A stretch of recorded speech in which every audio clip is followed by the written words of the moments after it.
Proses pengeringan berlangsung selama 2 jam pada suhu 80 sampai 110 derajat Celcius. Hasilnya, irisan umbi porang menjadi kering, mirip keripik tuh. Dengan kandungan air yang tersisa juga tinggal 15% saja. Keripik kemudian dibawa ke proses penggilingan. Untuk menghasilkan tepung porang yang berkualitas, proses penggilingan ada beberapa tahap loh. Pertama, penggilingan dilakukan agar keripik menjadi serbuk halus seperti ini. Setelah digiling, bagian yang tidak terpakai seperti bintik hitam hasil gilingan dipisahkan dengan mesin ayak otomatis. Dan ini dia, tepung porangnya sudah jadi. Nah, ini dia katanya nih. Kok susah amat nih putusnya? Hah? Loh, Pak Oga, kok bisa ada mie di kepalanya gitu, Pak?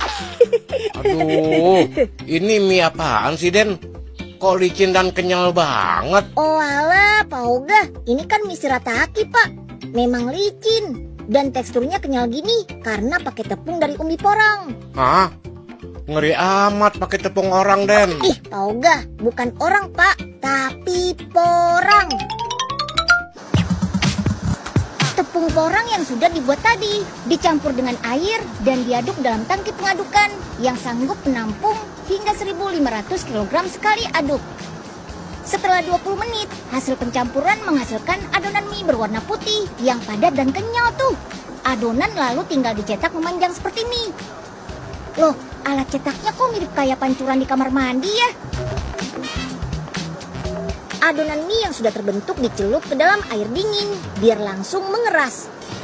Dan mie shiratakinya sudah pada jadi tuh. Mie shirataki yang sudah jadi disusun di atas loyang cetakan dengan berat yang sudah ditentukan. Mie kemudian dimasukkan ke dalam oven berjalan selama 1 jam dengan suhu oven mencapai 100 derajat Celcius. Mie shirataki bakal mengering sempurna dan mampu bertahan selama 2 tahun lamanya. Saatnya pengemasan. Dalam sehari, pabrik ini bisa memproduksi mie shirataki sebanyak 1 ton lebih. Dan hampir 90%-nya diekspor ke Jepang. Itu dulu ya. Karena semakin dikenal, sekarang permintaan dalam negeri, terutama di kota-kota besar, juga terus meningkat, menjadi setengahnya. Oh iya, gak cuma memproduksi mie shirataki saja.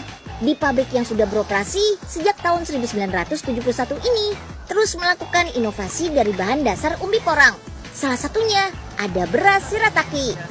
Yap, dengan campuran tepung porang yang dipadukan dengan teknologi produksi yang kekinian, dihasilkanlah butiran-butiran kecil mirip seperti beras. Tuh, mirip kan? Pengalaman dalam mengolah umbi porang selama bertahun-tahun menjadikan produk beras shirataki yang dibuat di sini adalah produk beras dari tepung porang pertama dan hanya satu-satunya di dunia loh. Wah, keren ya. Dengan kandungan kalori yang hampir tidak ada, beras shirataki ini sudah pasti menjadi incaran buat yang mau diet sebagai alternatif pengganti nasi dari beras padi. Sebelum semua dipasarkan ke konsumen, kita uji dulu nih biar kualitasnya tetap terjaga. Mulai dari uji viskositas atau kekentalan yang bisa dihasilkan dari tepung porang untuk campuran setiap produk. Lalu ada uji kadar air beras shirataki. Ini buat memastikan kandungan air tidak berlebihan karena bisa menyebabkan daya simpan produk menjadi berkurang. Ada lagi pengujian mengembangnya mie shirataki yang diberi air panas. Sampai terakhir ada uji mikroorganisme untuk memastikan tidak ada kontaminasi bakteri berbahaya yang ikut terbawa. Nah, teman-teman yang masih asing dan penasaran, gimana sih caranya mengolah mie dan beras shiratakinya? Tenang, nih, Unyil kasih tahu deh. Yuk, kita kemon. Pertama, kita buat masakan dari mie shiratakinya dulu yuk. Sama seperti mie pada umumnya, mie shirataki kering perlu direbus sebentar biar lunak. Selanjutnya, masak dengan bumbu saus pasta. Rebus air terlebih dahulu. Setelah agak mendidih, campur bahan-bahan seperti bawang goreng, bumbu penyedap, dan saus tomat. Lanjut, masukkan mie shirataki dan masak sebentar. Aduk-aduk dan masakannya sudah jadi deh.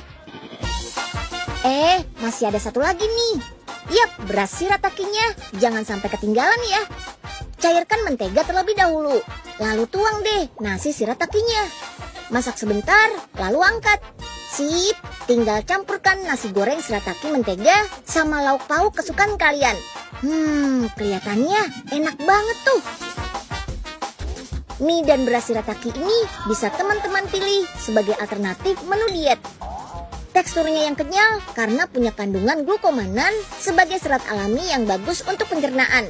Dijamin bisa bikin perut kenyang lebih lama deh, terutama untuk menunda lapar. Tanaman porang atau dengan nama latinnya Amarpopalus oncopilus ini adalah tanaman daerah tropis. Tanaman hanya mampu menerima cahaya maksimal sebanyak 40%. Nah, tanaman yang sudah hampir layu atau berwarna hijau kekuningan biasanya yang sudah siap panen.